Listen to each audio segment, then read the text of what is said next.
In this course, we want to learn Python programming language in Jupyter Notebook. Jupyter Notebook is a kind of software that we can use to run programs like Python and R. In this environment, you can see few options that you can run in Python. You can download Jupyter Notebook from Jupyter website, or you can install a package Anaconda to install Jupyter Notebook. In this notebook or in this software, we can see a few options. You can create a new notebook for Python 3. You can open a document. You can make a copy of this document, save a document as another options. You can cut cells or copy cells. These are this part of the code is a kind of cell. The environment, this big rectangle that we write our Python code. So we can copy, delete, undo, delete. We can merge cells. Apart from that, we have other options like, for example, we can insert cell above current cell, and we can see that there are other options like, for example, we can run Python code in current cell, or we can run all the cells that we have at once. Kernel is the engine of Jupyter, so we can interrupt the kernel if the running time is too long. We can interrupt it. We can restart the kernel and run all the commands, or we can shut down the kernel as well. And there are toolbox here, for example, for saving, for adding cell, for cutting, copy, paste cells, and we can move through the cells, and we can run a comments. So when we create a cell, for example, here, this is a kind of markdown language that we write similar to HTML tags. We can write tags here, and we can write some documentations with different colors. We can insert link and something like that. So as you can see, this is the first header, for example, with single sharp, and this is the for example, another level of titling, and the type is markdown. As you can see, we selected markdown. So when we run it, we are saying to Jupyter Notebook that this is simple documentation, so it's not the code, right? When we click here, you can see markdown. When we click here, you can see code, right? And here we can write our Python code. Okay, so let's start coding Python. In this cell, I'm writing comments. So for your Python code, you always should write comments so that we know what our codes are about. Here I see that this is a single comment in Python, right? So we use single sharp here to write a comment. It means that when the interpreter sees this sharp sign, it says that, okay, this is a comment, I'm not going to run it, right? As well as this, if we have multi-line comments, we can use 3 single quotations or triple quotations, and you can see I have provided my comments here. This is a capstone project class or something like that, so we can write Python code, right? And so we are writing Python code in this cell, right? And if we want to print a string or comments or something like that, or numbers, we can write print, right? Simply print, and the string should be in the double quotation here, and here we can see we are printing out a number. When we have it, we can use Control Enter to run the comments, or you can simply run the command here, run, and we can see the result will be here. And this is the second time that I'm running this Jupyter Notebook cells, right? then we go to 3, 4, 5, and something like that, right? So we can use quotations, triple quotations to write comments, and we are running these comments as quotes, right? And as you can see, I am printing out the information here, the comments here, using print comments, and I'm using quotations here. So it says that this is an introduction to Python programming language. Multi-line comments are here, right? So I run it, you can see the results here, right? So when I write for example, carriage return, I hit enter here, you can see the result will be shown here. So anything that you write here, the same format with the same style, you can see in the output. So I remove those carriage return, and again I run it, you can see the results here.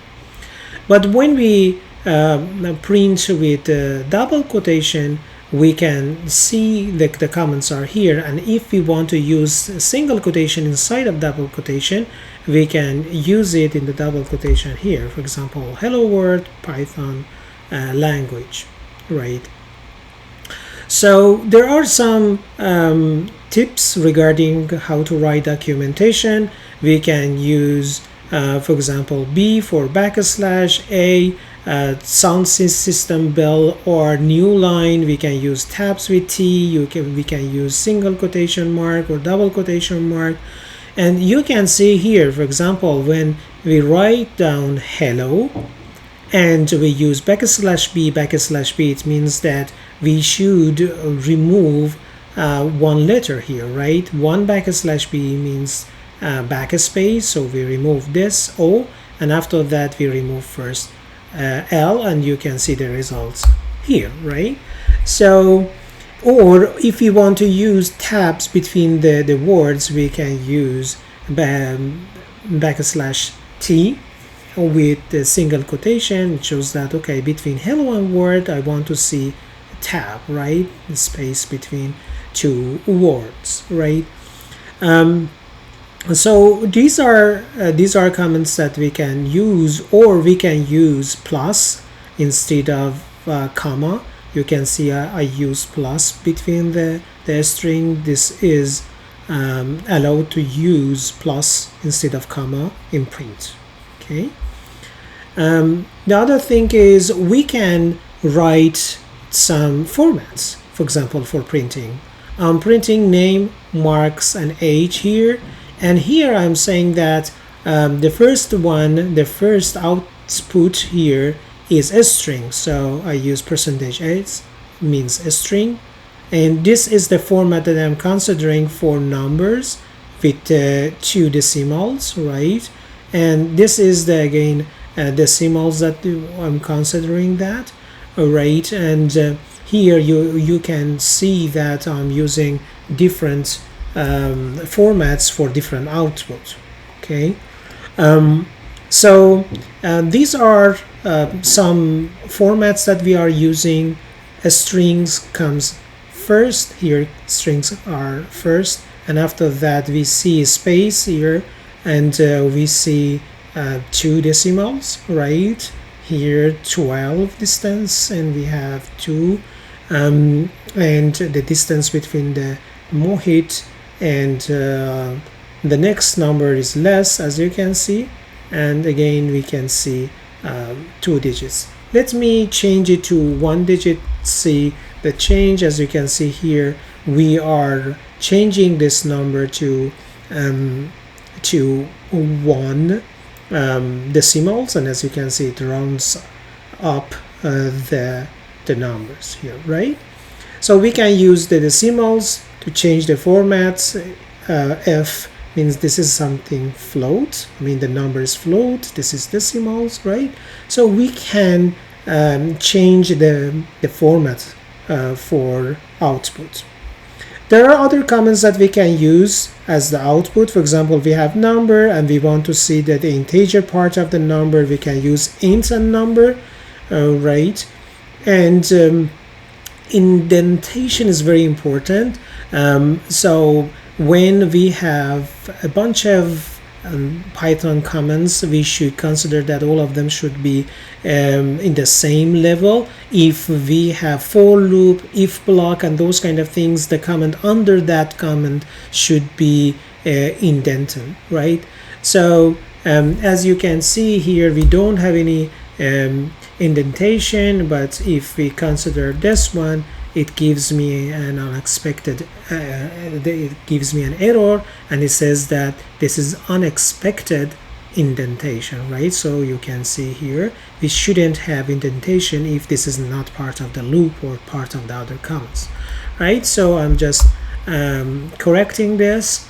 And there are some changes and there are some rules for variables. Variables are pods that we put numbers, a string in it, right? We can call a variable a name, but there are some rules for that. We should not use reserved keywords for the name of the variables. Variable names can begin with underscore, $sign, or a letter. Variable names can be in lowercase, uppercase, cannot start with a number, and white space characters are not allowed, right? For example, city, Sydney, and then print that you can see here. But if I have a number at the beginning, right, it gives me an error, which means that your variable start with a number, or I don't know, when we use city and a space between them, it gives me an error, right? So there are some rules for our variables. So we can use variable as a container that we can have different values. For example, a string, this is a string, for example, then number and something like that, right? And we can assign different values for different variables, or same value to multiple variables. Here you can see that city1 is a container, so I'm printing out city1, but I want to add another variable, the same value, so I use city2, or another one as city3. So when I print out city3, I should see the same value, because we are putting variables into the container. Here Sydney goes to city1, the container, when we have city2 as same value of Sydney, and the third variable as the same value of city2. So this means assignments. It means that on the right hand side, whatever we have, we put into a container. But if we use equal sign, right, we are comparing two variables, and we can see that, okay, if city3, the container, has the same contents as city2, right? So when we run this command, we can see that the result is true. And if we use another unequal, let's say, command, we can see the result is false. So it says that are these two containers not equal? Then it says false. These two variables are equal, right? So we can use comparing, let's say, assignments here, which is equal to data type, which means whatever the data that we have, for example, string, numbers, or something like that, the type of the data should be somehow the same when we want to compare. The data types can broadly categorize into different data types. They are string, there are tuples, there are numbers, list, dictionary. We will go through each of them, but basically numbers are number, digits, floats. A string are text, right? A complex number has both real and imaginary parts. So apart from this, we can create a new complex number, and that complex number can be created using the variable. So here it says that the complex number has an integer part and imaginary part. Here it says 2, 4, so it says 2 plus 4i or j, right? So we create new the value for complex number 2, 4, and we have a variable com or anything that we want to call it, and then you can see this is the complex number. So we have different types of data. We should know that the type of data. Sometimes when we use data sets and we use different columns, we should know their data types. And we have another data types called Boolean. It's true or false. So when we assign true, as you can see, it's green. It means that this is a reserved keyword. When we assign BO true to BO, then from now on BO is a kind of Boolean, or we can assign it false, right? So if we print it, for example, you can see it's true, right? So when we change it to false, it's false, right? So this way we can create a kind of Boolean data type variable. We can see here that we have some numbers for each character, right? We call it ASCII code. There are codes for characters. For example, here you can see the character 65 is C. 65 is A, so we change it to, I think, yeah, 67 would be C. So we can get the equal character for each number based on that ASCII code.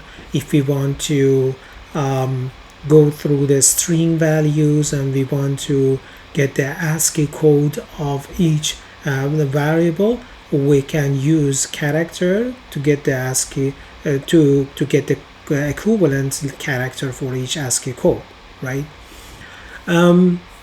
Okay, there are some arithmetic expressions that we can use for numbers. Some of them can be used for a string as well. We have exponent for power calculations, we have multiplications, we have divisions, we have modulus, which divides the left hand operand by the right hand operand and returns the remainder.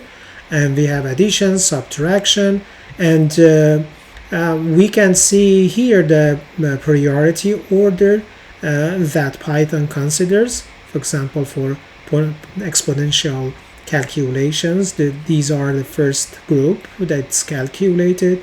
We have unary negation, multiplication, we have addition and subtraction. So we can use this kind of operators calculations.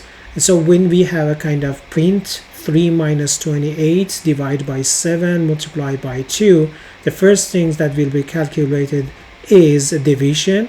Division and multiplication, they have the same priority level, but because we have division in the left hand side of the multiplication, this operator will be calculated first. So we have this one divided by 7 will be 4, multiplied by 2 will be 8, 3 minus 8 will be minus 5, right?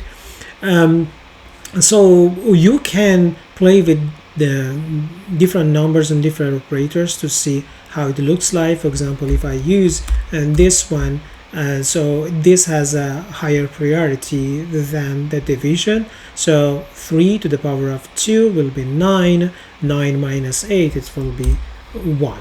So you can see the results here. It's very easy to convert data type using a type conversion. Like I said, the integer value of a float, or a string value, a number, or float value, a number can be used in this order. For example, I can use print first one, print second one, and print third one. So you can see the numbers. The first one will be 11, the second one will be character, so the same, but these are the string values, right? And the last one is the float version of that integer, right? So when we use this type conversion, then after that we don't have the actual type, right? For example, this was float, but after conversion to a string, we can see the type of this variable as a string. So type of this variable or container will be a string. So when I add another, let's say, comment, we can have the type and the variables. For example, the type of 4.3 is float, but the type of the variable is a string, right? Or the type of 4 will be integer, right? So I remove this comment.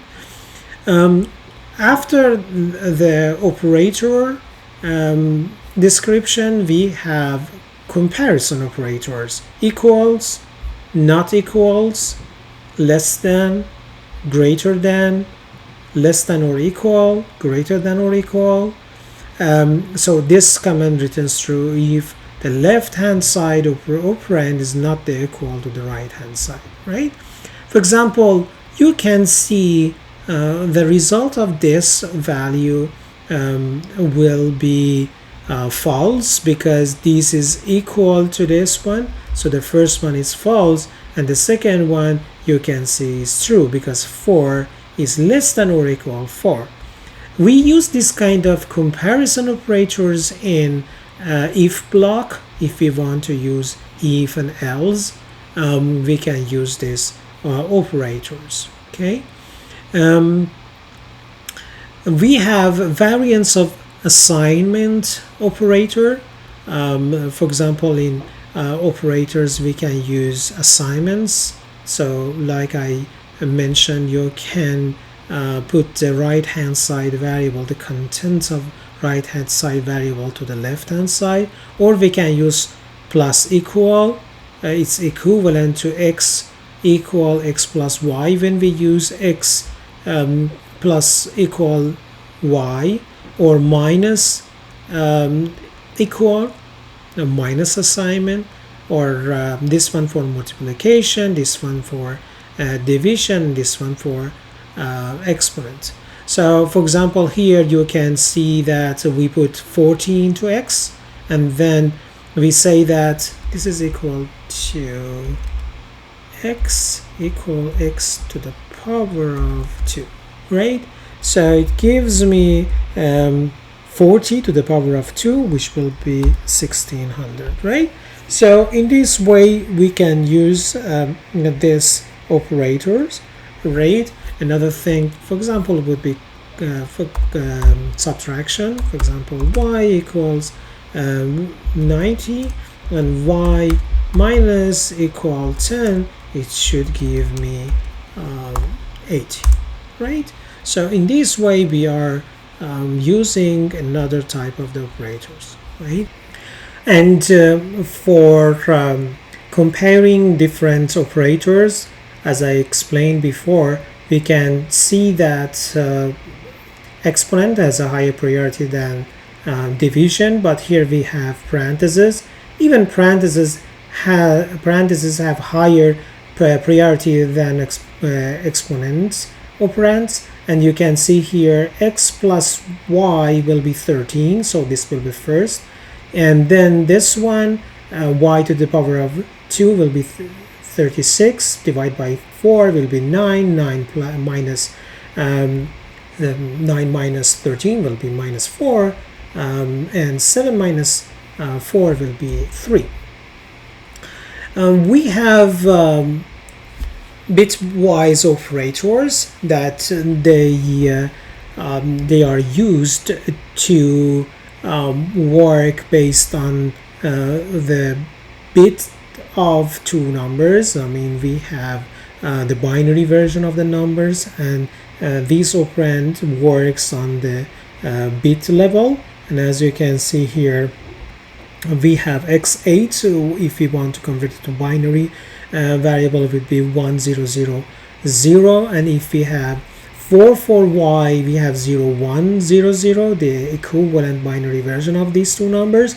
And if we use this operand, they work based on the binary version of the numbers. And as you can see here, if we use or or 0 0 will be 0, 0 0 will be 0, 0 1 will be 1, and 1 with 0 will be 1 as well. So the result will be 1 1 0 0, which is the 1 1 0 0. The equivalent of this number is 12, right?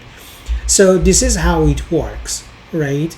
If we use, for example, and for equivalent operand, we will have 0 0, the and will be 0, 0 0 will be 0, 0 to 1 will be 0, and 1 to 0 will be 0 as well. So the result of and will be 0. Okay, let's test it. So this one is 12, and I change it to AND operator. Let's see, yeah, it will be 0 as well. So and some of them are binary, some of them are unary, and we can see some of them can be used for two numbers. I mean, when we want to work on numbers on the bit level, it would be good to test these numbers as well. You can play with each one, see how we can use this kind of operands on integers. I can give you another example. For example, on this one, left hand side, right? Let's assume that we have x, and x is, let's say, 4, and the equivalent of that is 0 1 0 0, right? If we print x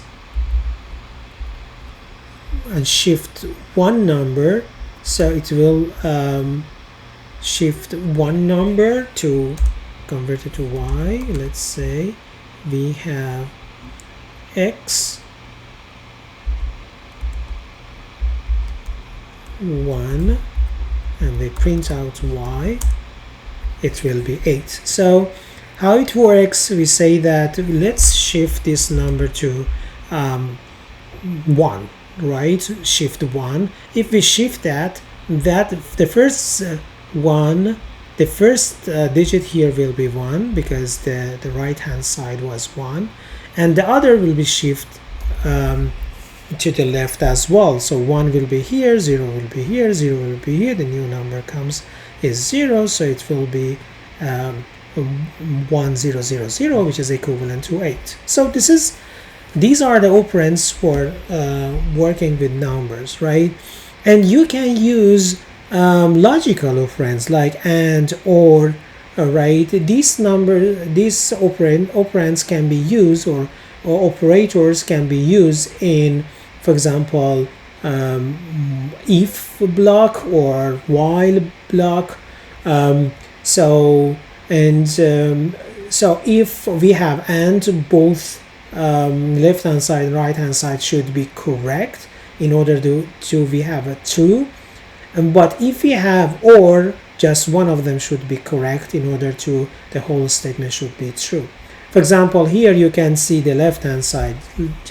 Just let me give you an example. For example, print two operators. On the left hand side, I will say that 2 greater than 1. Yeah, this is correct. And let's say 3 greater than 2. This is correct. So the result should be correct. But if I change it to let's say 12, so one of them is incorrect, so the result will be incorrect. But if I change it to or, the result will be true because still we have left hand side true, right? So in or, one of the sides should be true in order we have the true statement for the whole comment. Here you can see print, and on the left hand side you can see 4 greater than 1. Yes, true. 5 is greater than 9. No. So the left hand side is false. Let's see the right hand side. 3 is greater than 8. No. So it's false. But 7 is greater than 6. So this is true. When this is true, the whole statement is true, this one. And we have an or between these two statements, and you can see that right hand side is true is enough in order to have the whole statements as true. So when you run it, you can see true. Okay. We have another term called membership in Python when we use string in a string. When we want to see that if a string is a substring of another string, we can use in command, and it's called membership, right? For example, is hell available in hello world, or we can change it to world is available in hello world. The result is true. So the result of this is binary, true or false, right? For example, if I change it to hello and then exclamation mark, and you can see the result still true, right? But if we change it to, for example, hell, you can see that this is the lowercase and this is the uppercase, so this is not true, right? So this is called membership. And the other thing is we can use not in as well. So this is false. This is the negation of the previous comments, right? So it's not in hello world. There are other type of the operators. For example, is returns true if two variables point to the same object. For example, we have x, 1, 2, 3 is an array, y, 1, 2, 3 is an array. If x is equal to y, then this is false because these two are different, right? But if we consider an ID for each one, so you can see that the ID of these two variables are different from each other.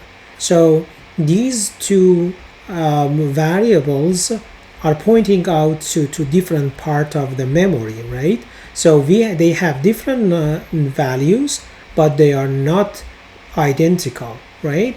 So that's why we consider is to see that if these two variables are identical or not, okay? And there are other operators that you can see I listed here.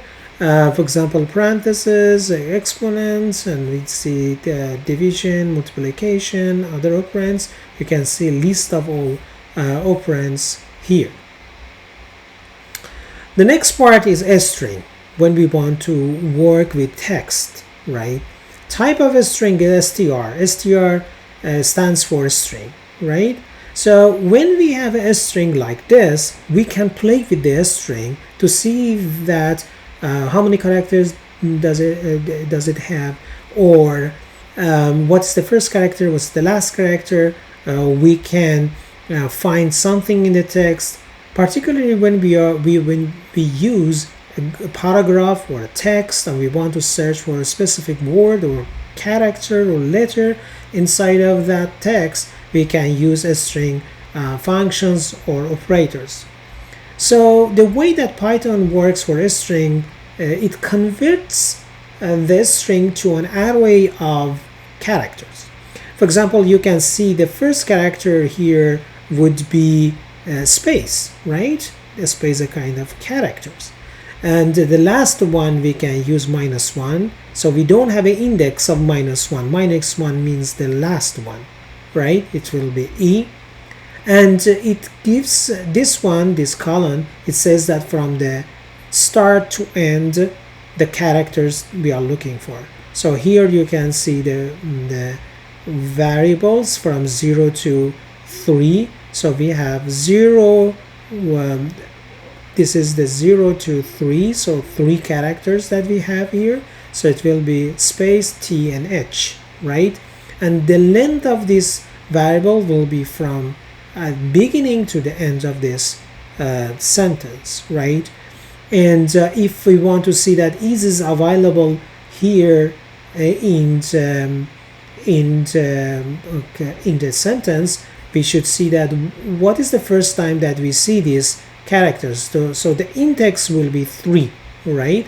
0, 1, 2, we start the index from 0, right? So it will be 3, right? We can change the characters to lowercase. We can change the characters to uppercase. And we can capitalize the whole sentence, right? And we can use titles for title case, the first letters, as you can see here, the title case in beginning of each, let's say, word, we have capital letter.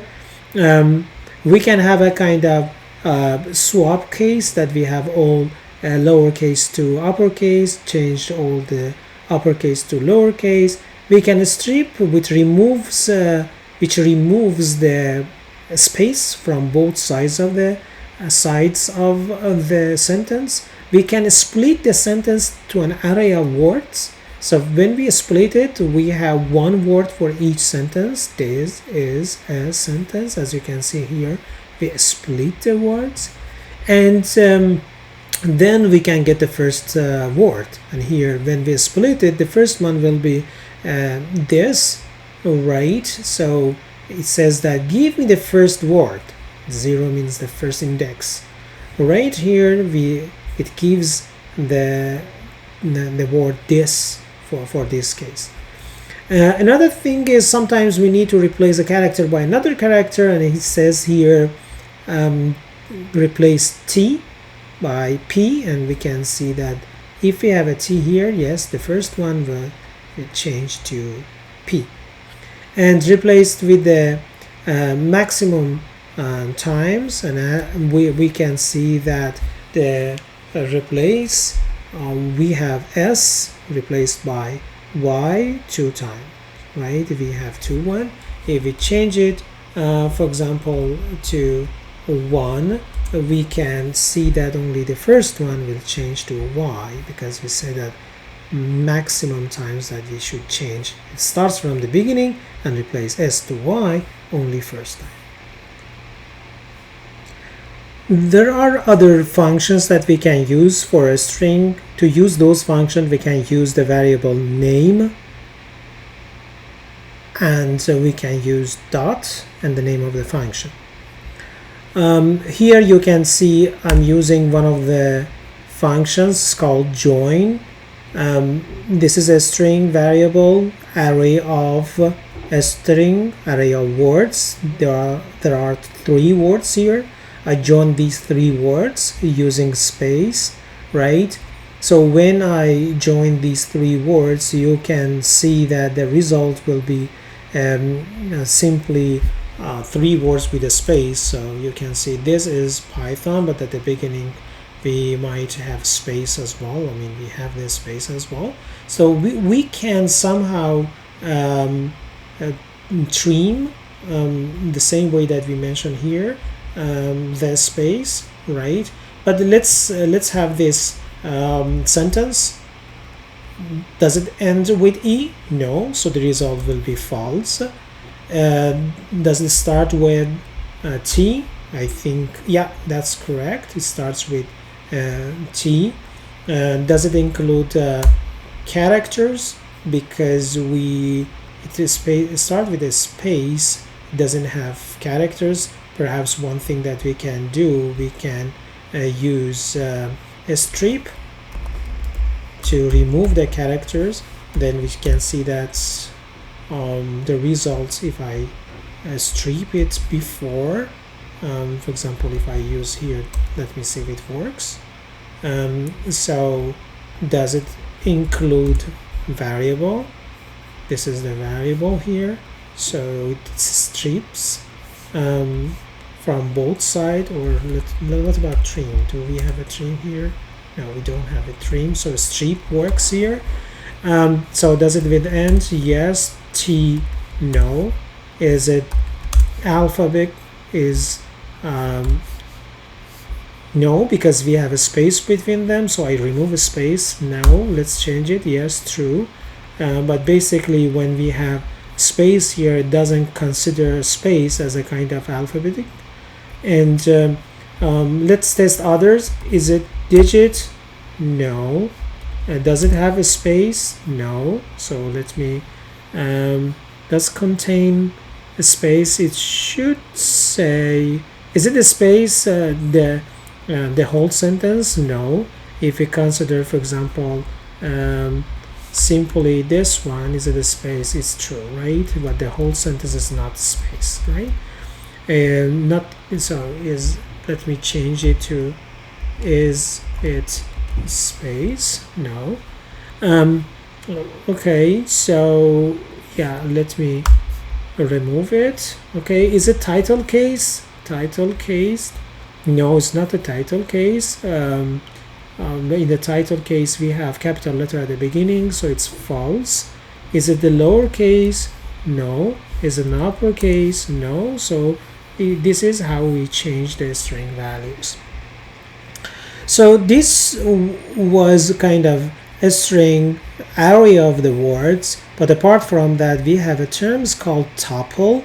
Tuple is a sequence which we can store different types of data as integer, float, the string all together. So we call it tuple. So here I have a variable tuple1, and here we have numbers, 3 decimals, 1 float, 1 string, and 1 character. And you can see different types of data once in one place, in one container. Alright, so and we use parentheses to show that this is tuple that we use. Here you can see that I have different types of, different variable for one variable with different strings, and all of them are a string. So the length of the tuple is 1. Let me see here the length of this tuple. Length of this tuple, it's 6. 1 2 3 4 5 6, right? And we have numbers, and then when we have tuple we have other variables, like other functions, like the maximum number of tuples. It says 98. The minimum variable is 23. Yeah, here.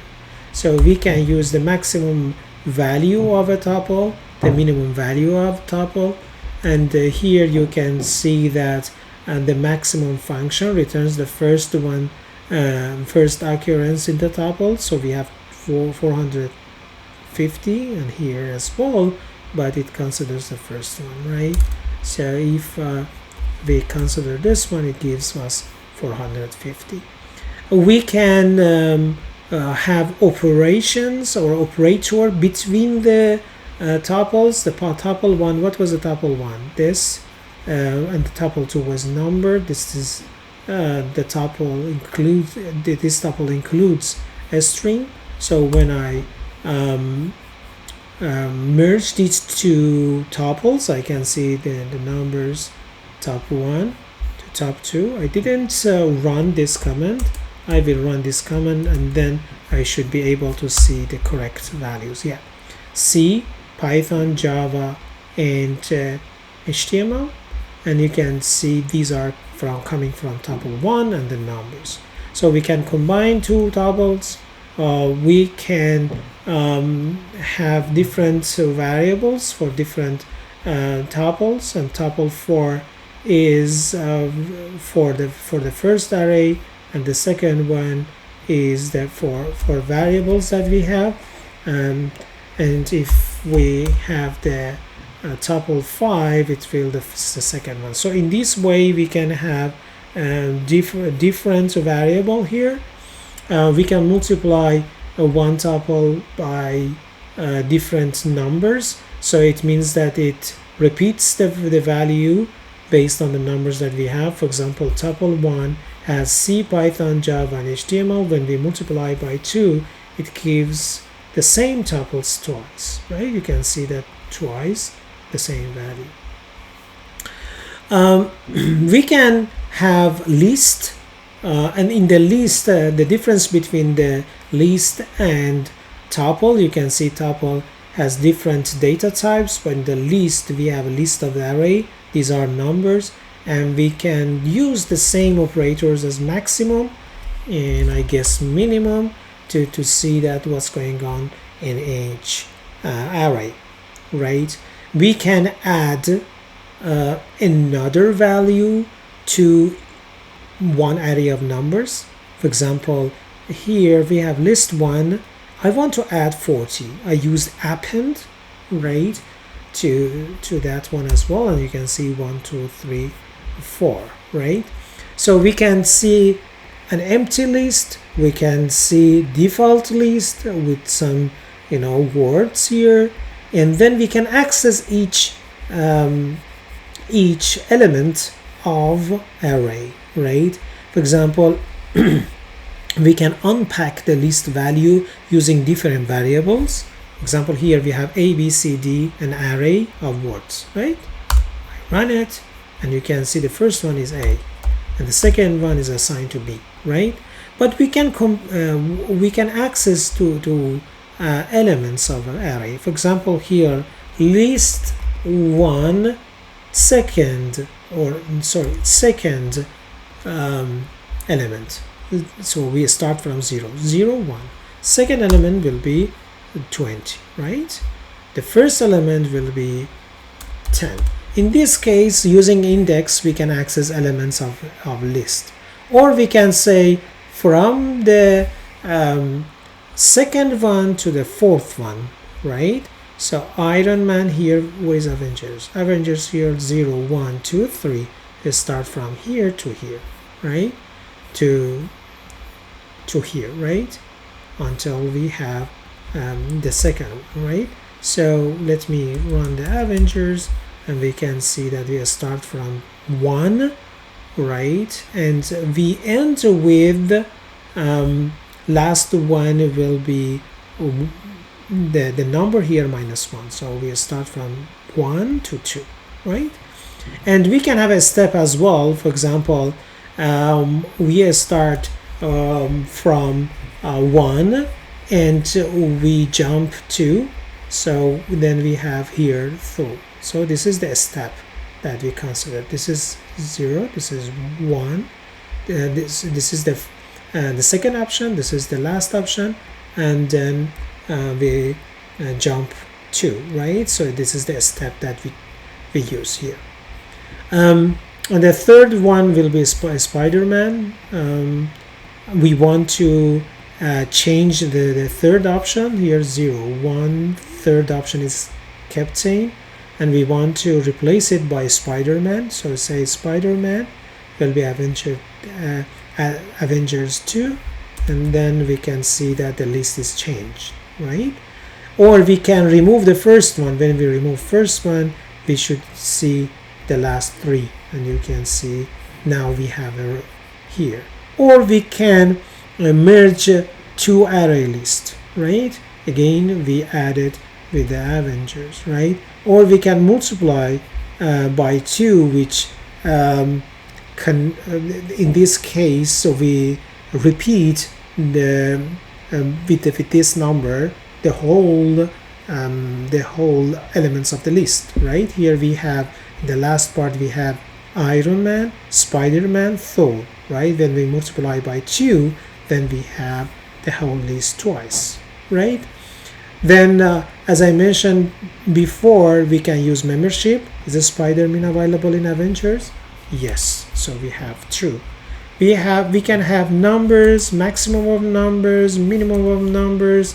We can convert a tuple to a list using list keyword, and you can see that the top one was this one. So this time we have a top, we have list, and we can sort the number, right, using just sorted numbers.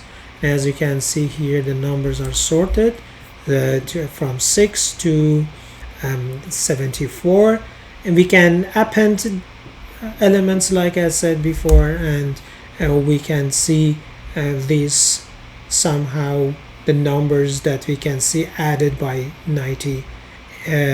I forgot to mention that here for the list we can sort the reverse as well. So for example, if we have list 2, let me see the list 2 here. Where is list 2?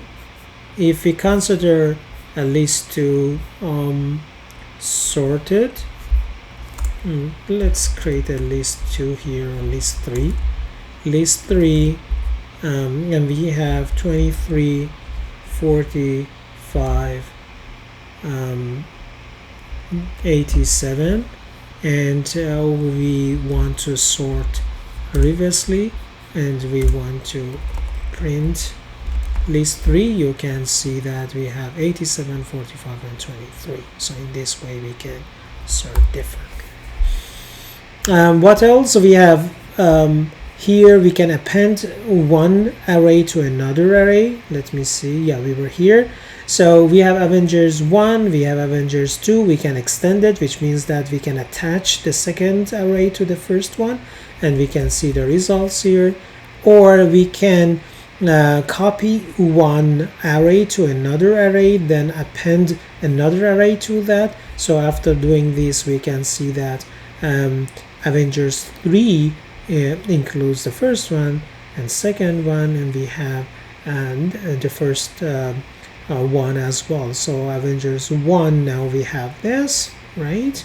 And then we append the second one, which is Vision and Sam, right? This is attached to the first one. We can have letters, an array of letters. We can count the number of letters in an array, right? We can find the index of this element in an array, which is 2, 0, 1, 2, right? And we can insert an element in an array. For example, we want to insert x to the position of 2, so it will be a, b, x, and it will be 3b, right? So if we run it, we can see the same result. We can remove it, right, using the remove functions.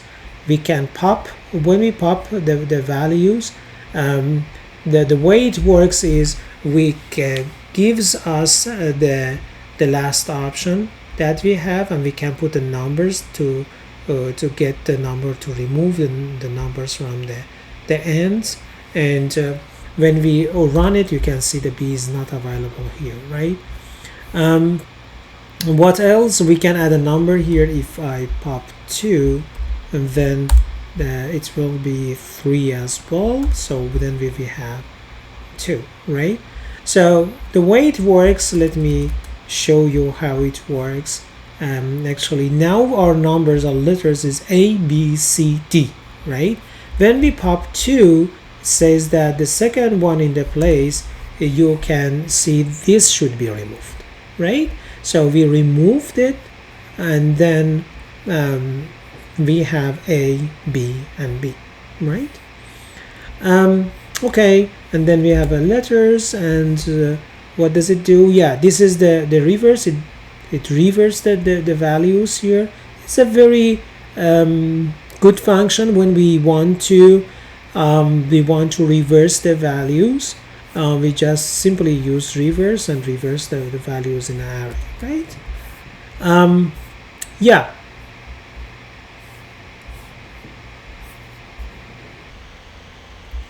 The next data type is dictionary. Dictionary is a kind of key values data type that we can use. We can access the values using keys. So here you can see we have port, and we have numbers and a string. So this is called key, and this is called value, right? Then we can access each value using the key. For example, port 80 shows HTTP, right? So we create a kind of key value kind of thing. So I change it to 22. You can see SSH. You can delete port 23. If we delete that, then the dictionary will change, and we remove one element. Here element is key value, right? 23 telnet. So when we remove it, we don't see telnet here. And then we can add another element. So we say port 23, we have telnet, and then we can see that the new elements, it's called port, will have that, right? We can see that telnet 23 has been added to our dictionary, right? The length of this dictionary is 4. We have 4 key values.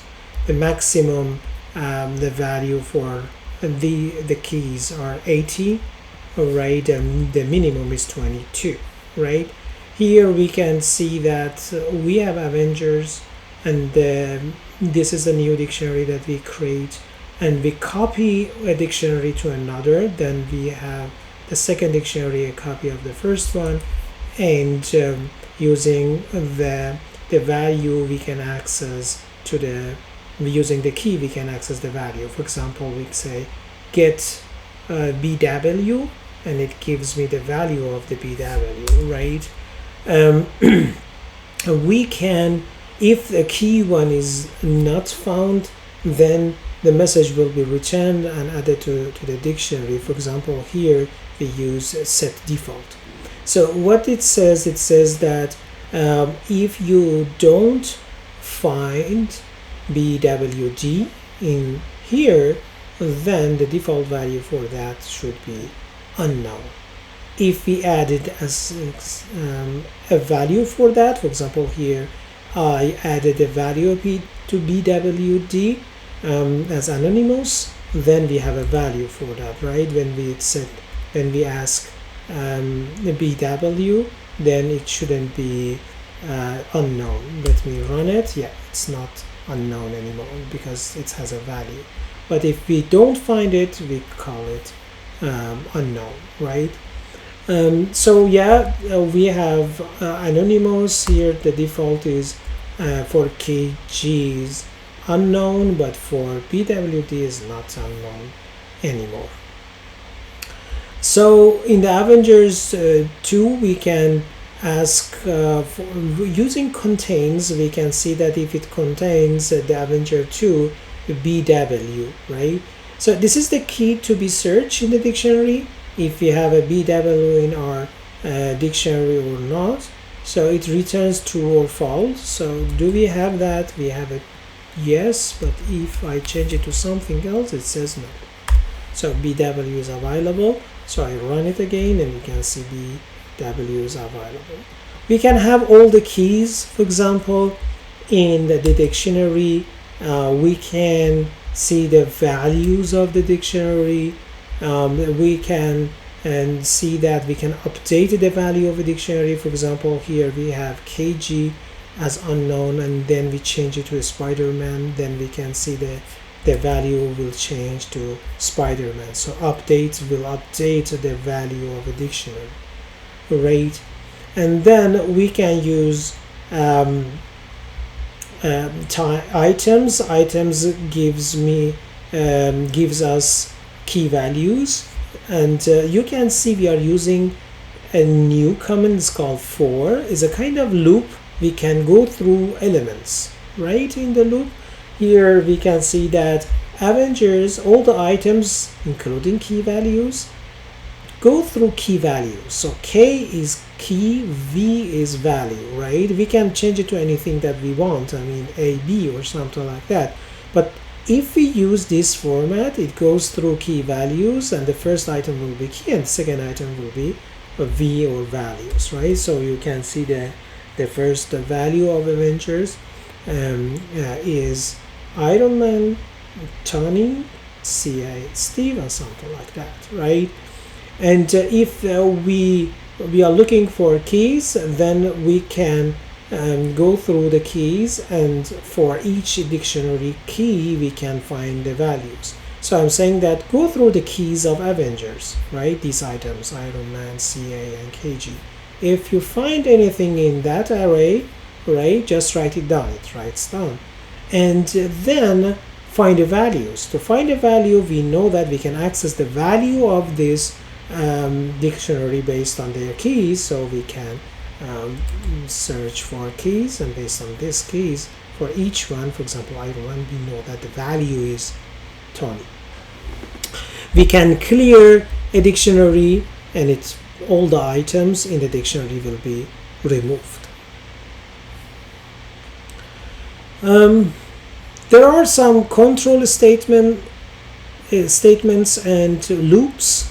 For example, we can get a value from the input from user, enter your password, and we can check that if the password is 11, and then we print welcome Python, right? So I run it, enter a password 11, welcome, right? If I write something else, it doesn't do anything, right? So in this way we can get a value from the input from user and put it in password, and then we can check that how this password looks like, right? So yeah, 11, welcome Python, right? And another control statement is comparison statement, which is if block. So we have if condition, else, if condition, and something like that. So in if we have a statement that and this statement we have true or false. So the result will be either true or false, right? So we can use different statements here, and the result should be true or false, so that we can check the condition. So if it's true, it goes and runs all the commands that we have. If it's not, it goes to second one, and it says elif, stands for else if, and here we check another condition. It is true, it goes here. If it's not, checks another condition, and we go through all these conditions, and else it says that okay, if none of the above conditions work, then run the following command, right? So here it says number. If number is greater than 4, letter A, so grade is A, right? If I change it to, I don't know, -1, it says that the grade D, because -1, if we put in all the conditions, it doesn't work, right? So just we can run else. This is how we use if. And for 4 commands, we create a loop, and we say that for item in the range of 1 to 10, it starts from 1 to 9, right? 10 is the end. Print item, right? It goes through the loop and runs some commands that we want, right? Repeats the same command several times, right? So say that okay, the first time, second time, third time, and we will go and run some of the items. For example, here I say we have 2 variables, number and I. The first one is 5, the second one is 0, and we want to create a loop. So we can use while loop. In the while loop, we check for condition. If this condition is true, we go through the loop and we run other commands. If it's not, we break the loop and we go outside of the loop, right? I is 0. Is less than 5? Yes. Print I. And now we should have a counter so that we can somehow reach out the last item here, so that we can goes outside of the loop, right? But until then, it goes through the commands and runs, right? So it said, okay, I0 less than 5, yes, print I. At 1 to I, next time I will be 1, print I, yes. Next time will be 2, it will be 3, it will be 4, and after that it will be 5. When we have 5, it doesn't print I, it goes outside a while loop, right? The next example is we want to use nested loop. It means we want to have a loop inside of another loop. We learned that we can use loop for strings. So we want to go through each a string and words in this array of a string, and we want to identify the words that contains character O inside of the word. So we have a list 1 that contains 4 cities. For each city in list 1, we have a new character str1, and inside of this new variable, and inside of that variable, if that variable, inside of that variable we have letter O, then we can print out the city, right? For example, it goes to first one, London, it goes to letter by letter inside of the word. If it finds O, right, it prints the whole word and break. And this break, it means that it means it should go outside of the loop, right? The first loop, right? So, and it doesn't go to, after the O, it doesn't go through the other letters, right? As soon as it says O inside of the letter, it breaks the loop, right? So I run it, and you can see here we have break. And if I use break here, perhaps, all right, let's see, we have break here. If I can make it, correct the indentation, we can say that if I use break here, it means that after the first word, it goes outside of the for loop. So it just prints out London, right? And it doesn't go through all the words, right? But we don't want to do that. We just want to print out the words that contains letter O. Okay. Another example, we have a list of movies here, 1 2 3 4 5 movies. We want to go through the movies and use or break or continue in the for loop. Okay, so let's see what we have here. Let me make it more clear. Okay, here we have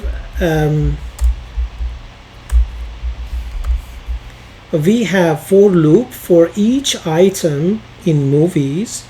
If we have this specific movie we want to break, so we will go through the movies and we print out the first one, then we go to the second one. The condition is here, so when we reach out to this one, we don't go through the rest of the movies, and the result will be the first two movies, right? So this is how break works. It goes outside of the loop, right? But let's use another comment here, continue.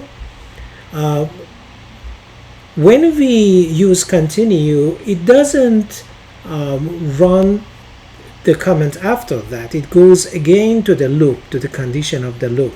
So in this case, it doesn't print the name of this movie. Instead, when we have continue here, it goes again to the next item and prints out the next one. Here is King's Speech or Forrest Gump, right? So I run it, and you can see that the only movie that we don't have here in the output is the movie that we here consider.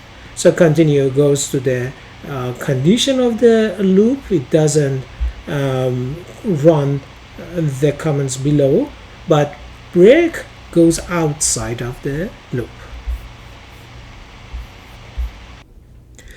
Next topic is function. Function is a small programming unit that we use in a big programming context, and it does specific actions. For example, we define function to calculate the exponential calculations, or we have a complexity in our code, so we create modules, different modules, and we create one function for each module. For example, here I'm just creating a new function. It's called hello world. It does a simple thing, print out a string. Here you can see that this is the explanation. It prints out your in hello world, let's say function. So this is the name of function, this is the reserved word, which means that we are defining the function. After that we have some parameters or arguments here, and we send something to the function, some values to the functions. Here we don't have anything for now. We just call the name of the functions and it does a specific thing. In this case, prints out a single string or single sentence, right? So I run it and you can see that, okay, the output is you are in hello world. So if I don't call it, nothing happened, right? So we run it and we can see that it prints out one sentence.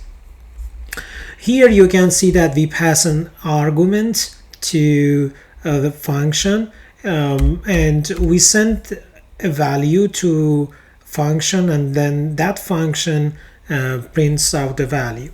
Here you can see a string, it's a hello all, and here we have the name of the function func, and we send this string to the function. So it calls this function, it sends the string to pass argument. From now on, inside of the function, the name of the variable is pass argument, and it just prints it out, right? So you can see that if I run it, it prints hello all. If I have something else, name, and here said Jack, something like that, send this one name to the function. I should have another variable here, I don't know, name or name1, doesn't matter, rate, and then I print out this one as well. So I run it, hello all Jack, right?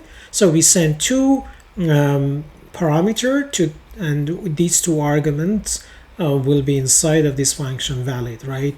We don't have let's say pass argument outside of that function, right? So if I write it here, it says I don't know this pass argument, right? So this is inside of that function, just this block, right? Okay, so let me have the change before here. So we have a function that it does simple things. It adds two numbers and returns the summation of two numbers, right? So sum a and b, c equals a plus b, and it returns c. So here we have x 10, y 50, and we send the result of the addition to the function, and we call sum, and we add 50 to 10, and the result will be 60, right? We can do other things. For example, here, for example, inside of the argument, if we don't, we can specify a value, a default value for that. In case that we don't have a value for the second one, we can use this a value for age. Here I have info, and this info is says name and age, just these two, right? So the name is name, age is age. But here I say that if the user does not pass any parameter to this function, consider 50 for that, right? Let me just run this one. The first one is info, send John, send 28. So I don't need to write 28 actually here. When I run it, they say name John, age 28, right? But in the second option, you can see that I don't send age. And when I don't send age, it accepted to say that, okay, that's okay. I consider 50 for age. When I run it, you can see age 50 for this case. But if I don't specify the value, it gives me an error. It says that, hey, you told me 2 arguments, but you are sending 1. But because I considered, or I set this value to 50, I don't have any problem here, right? Okay, another example is we want to send different variables to a function. The output here, we can see that the output of the variable 1, here 1, so let me run the first one here. It says that the value, the variable here is 60. So for any variables in variable I, print out the value, but I don't send this variable. I put a star close to here. It says that there might be other numbers, if and that can be an array of the functions, right? An array of the variables, right? because we don't have a variable, it considers that okay, the variable is empty. But let me run the second one, and you can see that I'm sending 100, which goes to variable 1, and 90, 40, 50, 60, this will be var I, and inside of that variable it gives me those variables as well. So the output will be the first 100, and the rest will be printed out after in the for loop, right? So when we run it, we can see 90, 40, 50, and 60 will be printed out. The same things here when we use 2 star, it means that we send multiple variables here, key value items. 2 stars here, it says that the type of the variable that I'm sending looks like a dictionary, so we have name, value, or key value, right? So here I send the name of the function here. It says that for the all key values in items, var prints out the key values. So we send info city. The first key value is name, the second one age, and something like that. This can be used when you have a function and you want to send a set of the values, set of the variables and key values to the functions, and you don't know how many, right? In that case, you can create a kind of variables and you can say key values for that, right? So if I run another one, you can see all the items here. It prints the whole value and the dictionary, and then it goes through the dictionary and says that okay, these are the key values, right?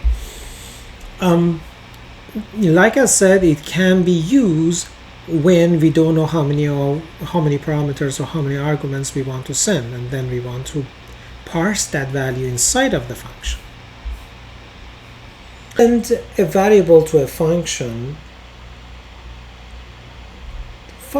consider that as locally. But if we send an array, for example, a list to a function, and we just extend the same variable, Python considers that as the same object, and it adds the value and sends the changes to the main program. So here you can see that I have a function, pass reference, the list, and it just extend the list to 23 and 89. The first list that I had in my program had 3 elements, 12, 67, and 90. Before we send this list to a function, the values were 12, 67, and 90, right? Then we call this function, we send the list, it extends the list, and the variable outside of the function will be based on the changes inside of the function. Why? Because this variable here is an assignment to a list. So we have a list or an array, we send it to the function, it just extended or appended, so it will be the change will be outside of the function the same, right? And it is the same when we want to append some values. For example, we have list 1, right? Append one value to it, let's say 78, right? So what we do here is we send the list to the function and just add one element to it, and you can see that again we can see the changes outside of the function. This is how Python considers when we have an array. When we send an array to a function, then we can see the results there, right? But it's not the case when we send a variable to a function. Here we can see a global variable called var, and we have 10, we assign 10 to the variables, and we have a function, right? In this function, if we don't have any variables for that, let's assume that we have our own variables. It is 0, we assign 0 to it, right? So before calling the function, variable is 10. When we call this function, it has its own var. So this is different from the global var. It considers that this is the local variable, right? So the result will be 7, right, inside of the function. And outside of the function, again, the changes are not there, because here we are assigning something to a variable. This variable is not the same as this variable, right? So when we run it, you can see before calling is 10. We send it to the function, inside of the function is 7.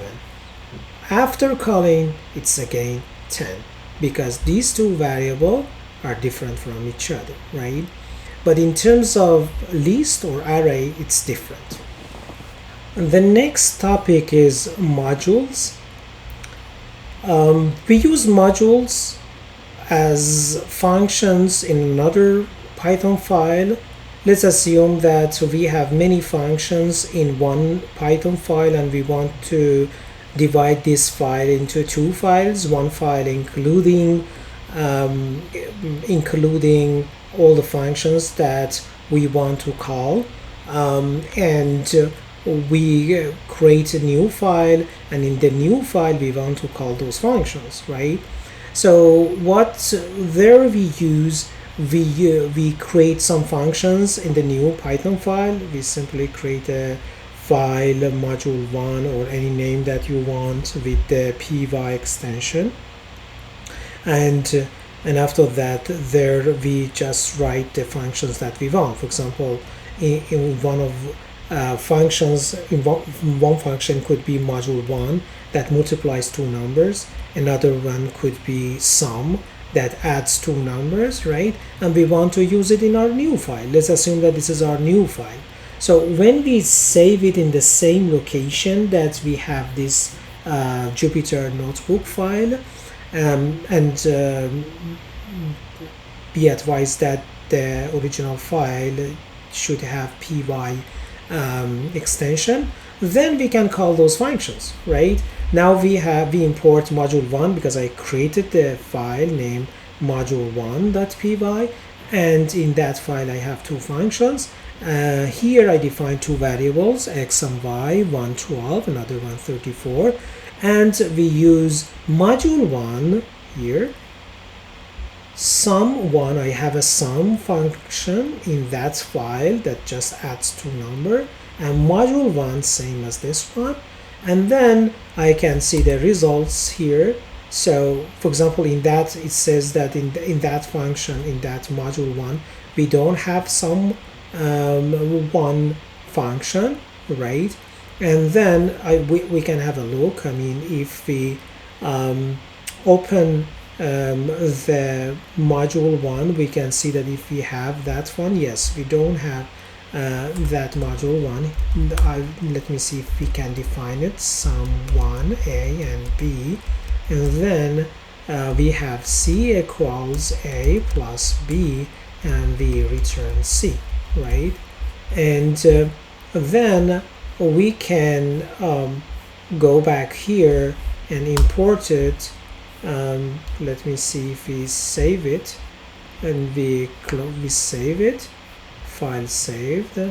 What about now? If you run it, it doesn't recognize. Again, if I close it, and if I open it again, let me see. Yes, we have some one here, and there is no error here. Perhaps it doesn't save that. So let me just restart the kernel and run this one. Yes, okay, it works now.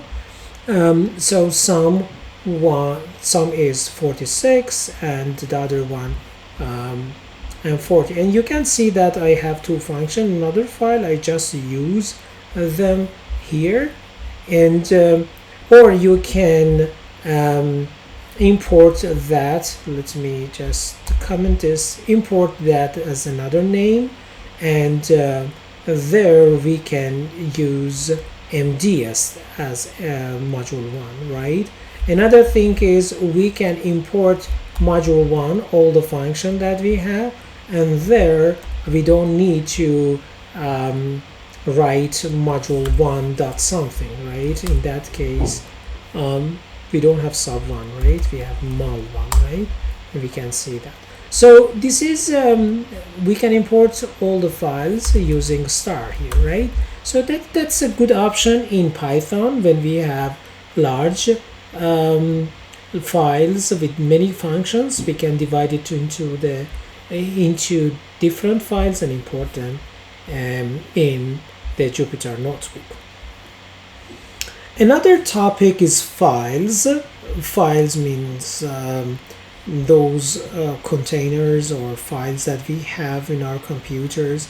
They might have different extension. Here, for example, I have a simply test.txt file. We want to read it. There is a function called open, and the name of the file, it should be the same folder of this Jupyter Notebook, and R means for reading, right? We want to open the file for reading, and we call it file input. It's a kind of handler that we can access, or call file handle, that we can access the file. We read it, we open it for reading, we read it, and we print out the values, and then we close it, right?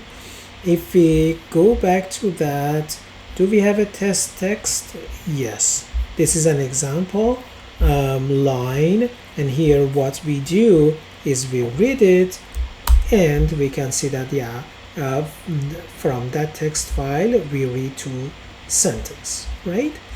Now I'm reading the file again, and I read only 20 characters, right? Then let me just activate this, run it. It just reads 20 characters, or 10 characters, right? Just reads 10 characters, or read the whole line, read the whole lines, right? So we can have 2 lines, for example. If we have 2 lines in that function, in that file, we can see two characters, right? So two characters of that character in that file, and we close it. And we can use read lines to read all the lines of the text file all together.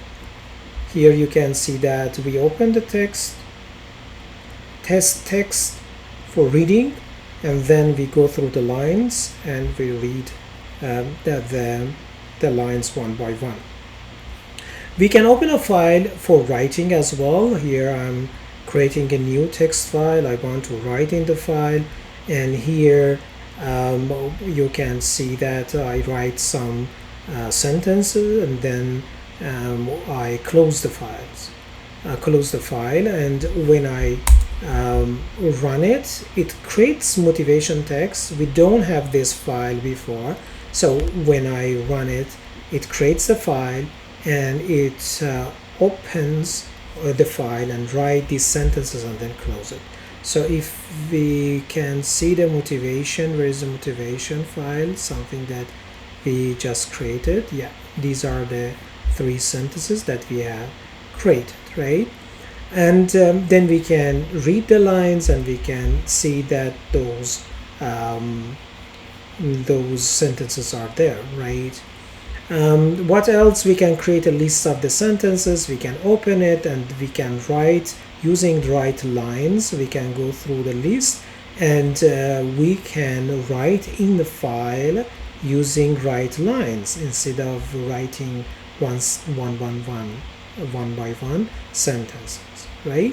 So again, I create another file called new motivation and run it, and here I'm opening the file again, but this time it's not W, it's not writing mode, it's appending mode. So it opens the same file, adds this 3 additional sentence. For example, here and then close it. And the new motivation file here should include all these sentences from here and here, right? So when I run it, you can see all the values here. Okay. Next topic is exception. Sometimes we have errors in our Python code and we should handle the error. We can use a try except. In try except, we include the lines of the code that may cause an error in try section, and based on the type of error we can handle the error. For example, here you can see that we get a number from input. Actually, whatever we get from input would be a string, then we convert it to integer, put it in num, and then we have a division here, 45 over that number, and we print the result, right? And we are handling here in except. If there is an error, and an error is regarding the data type, so we write value is not the proper data type. If the error is related to zero division, then we write a proper message. Otherwise, we write the results, right? For example, I run this command and say that, okay, just 0. It says that, okay, this is the string, this is not the integer type. I run it again and I put 0, for example. It says that don't use 0. And if I write a number, then it says that the result is 4.5, which is 45 divided by 10. So, and another thing is in try except block, we might have a case that we have finally, which we always run this part. I mean, the Python runs in this section, whatever the result is. If it's error, is not error, we finally have everything in the program, right? For example, if I run it here, I put 10, and the result would be 10, and we have a print after all these blocks, right? So we want to use a section that we add more information about the calculations, or we want to use it based on the result of the division.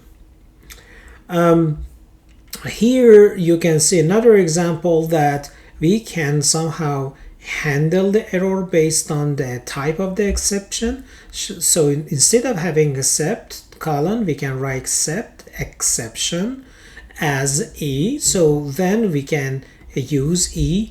For example, if I write 12.5, it says that invalid literal for integer with based on 12.5. So this will be the value error, right? So in another case, we can write 10, says that again invalid. Oh, this is wrong, so I write it again 10 and said the result is 10. And if I say it's 0, then the type of the exception is division by 0. So this handles by Python based on the type of the exception, right? So we can see that E is a kind of error message, and we can see the type is 0 division error as well. We can define our own class to handle errors. Let's assume that we have here try and say that, okay, integer number, if it's 2, then raise my exception, and its exception is a class that I have here.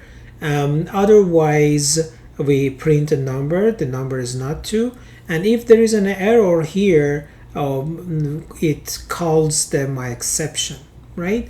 So this is the customized class, right? But this exception is the default class by Python.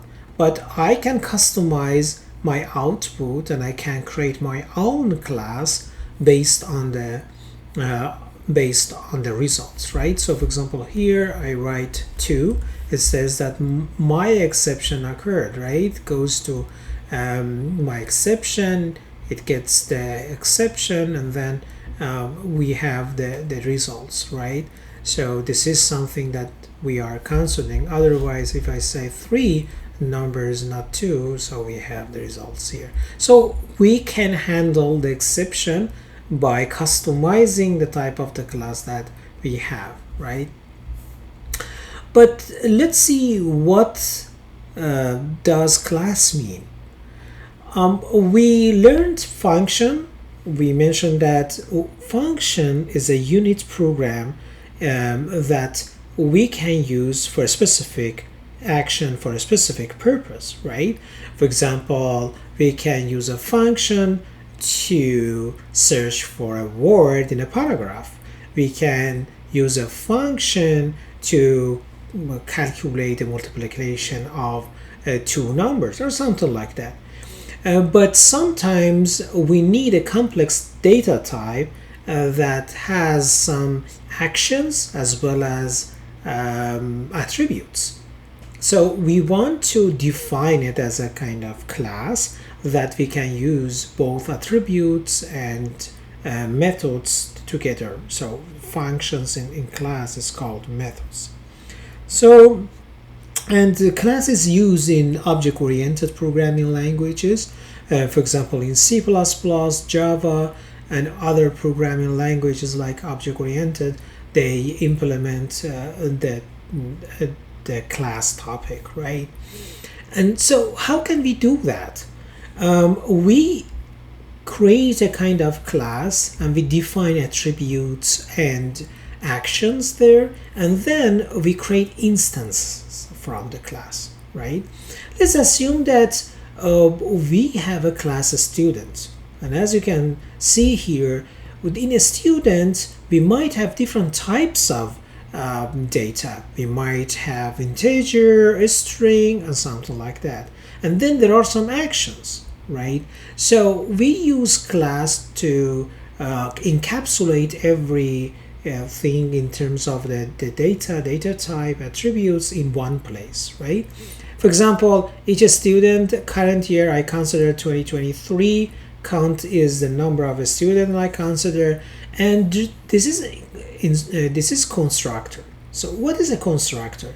Constructor, we write it as init or initialization. We define a function here.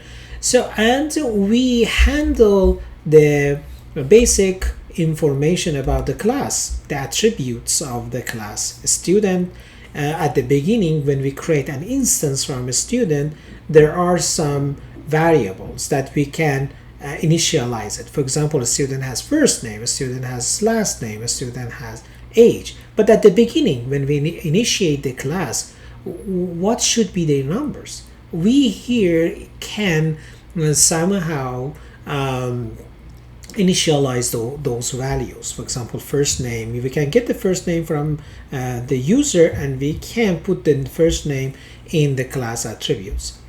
Here you can see self. Self dot means current class. So we have some variables here. These are the class members. For example, fname means first name, right? This is the variable that we define, and we consider that as a first name of students. This is last name of students, age or student age, student full name. These are the variables that we create based on the input of the data, and we assign it to a class. And this is the student counts based on the number of students that we define in our program. And there are some actions or functions or methods in our class. One of them is make email. So self means in current class we want to create an email for our students. So we return the first name that we access to that, because the member of the class can access to the other members, and these are the attributes. So we have return the first name dot and the last name of the students at xyz.com, right? So something like that. So we define a new, let's say, method that does a specific thing like creating an email for a student, right? Another function or method is get birth year, right? Based on number of years that we have, and here we have current year and age of the student. We can create we can get the birth year of a student, right? So this is a specific function or method that does a specific thing, right? And this is our class. So our class is like this. We have a few functions, we have some variables, and we have some members of the class. And then we initiate the class. We want to create a student, and as the input we have first and name, last name, and age. And I create Luis Fernandez 24. These are the age. So when we write class name and we write in parentheses the class initialization values, it goes here directly. Put the Luis, the first name, Fernandez last name, and 24 as the age of the students. And the other variables here, these will be initiated based on the input that we provide, and we call it L object 1. This is object, right? Or in instance, the first instance of the class. And the other thing is here we can see another instance, Mary Jackson 35, another instance, and this is the third instance. So these are three students, three instances of the class, and for each one we can access a specific information of that. For example, the first instance full name, right? We don't have it, but in the class we can create it. A student count, number of a student, obviously this will be 3 because we added 3 students. And get birth year of the first one, we can get the birth year of the first student, email of the first student. So using dot we can access some of the methods or some of the attributes, right? And when I run it, you can see that number of students 3. First name of the students is Luis Fernandez, and this is the birth year, and this is the email address, right? And another thing that we can do here, we can change the L object 1 to 2, and this is the second instance, and it should give me the second student full name. So when I run it, you can see the second student full name, right? So each instance has its own information in terms of the attribute and method, right?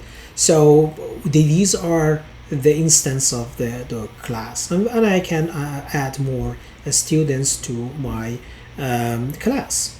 And for example, here make email for the second students. When I run it, I can see that okay, Mary Jackson is at xyz.com is the email address for the second student, right? So L underscore object 2 is a second instance of my class. So and in classes classes can inherit from each other. So because there are some similarity between these classes, we don't need to write everything from scratch. So what we do here, we create a class name instructor, and in parentheses we say that inherits from a student. So we don't have any reserved word as inherits, but when we write in a parenthesis the upper class or the parent class, we can say that this class uses some of the information of this class. So instructor uses some information from students here, and you can see that the definition is constructors, the first name, last name, age, and subject. So it says that if you have instructor, apart from these 3 variables, it has subject as well. So these 3 are the same. So we send the information to the upper class, say that, hey, I don't need an instructor for first name, last name, and age. Instead, I send this information to the upper class, and then the subject is the new attributes of my class. And then you can see that I created one instance, instructor Alex Raj the 45, and I have Python as the subject of this instructor. So when I run it, again, this you can see that the instructor uses make email, subject, and get birth year, but the instructor doesn't have make email. So it comes from the upper class. It means that this class is allowed to use student methods, right? So you can see the only thing that the student doesn't have here is subject. So here we can see that the instance that we created can access subject. And we have multiple inheritance, which means that one class can inherit from different classes. For example, in class A, I have just one method, addition or sum. In the second class, I have subtraction, that we subtract two numbers. And we have a class is called C, inherits from A and B. So this C is a child of A and B, and you can see that we don't have any kind of methods here. Pass means that we don't have any method. So we create an instance from what? From C, and you can see that C, when we create instance, we can access to the parent's methods, and you can see that C underscore object is sum two numbers, and it access to the subtraction as well. And you can see when I run it, although it doesn't have methods, but it uses the parent method, right? Another thing is multi-level inheritance. Class B inherits from class A, class C inherits from class B. So in class A, we have just summation method, class B inherits from class A, and class C inherits from class B, as you can see here. So class C inherits the method from class A as well, so we can write C, or the object that we created, that sum1 here, 12 and 4. So when I run it, it doesn't give me an error saying, oh, this is error, this class doesn't have any method. No, it says that, okay, summation is 16 because class C inherits from class B, and class B inherits from class A, which means that class C can inherit from class A. Sometimes classes, the child class can override the method.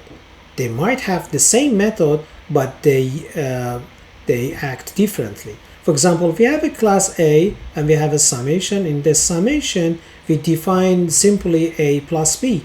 But class B inherits from class A, but in their summation method we have a different definition for summation. For example, A multiplied by A plus B multiplied by B, and then the result will be C, right? So these are different.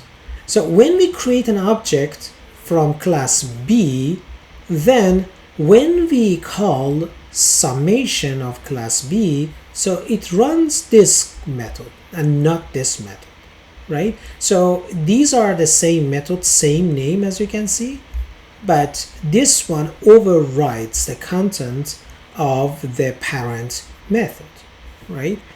So going through this, we somehow define other methods. For example, in a student class, we have current year 2022 or 2024, doesn't matter.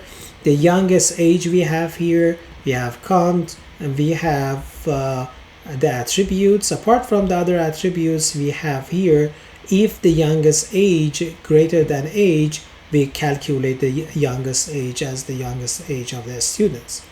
Make email is the same, get birth year as in the same.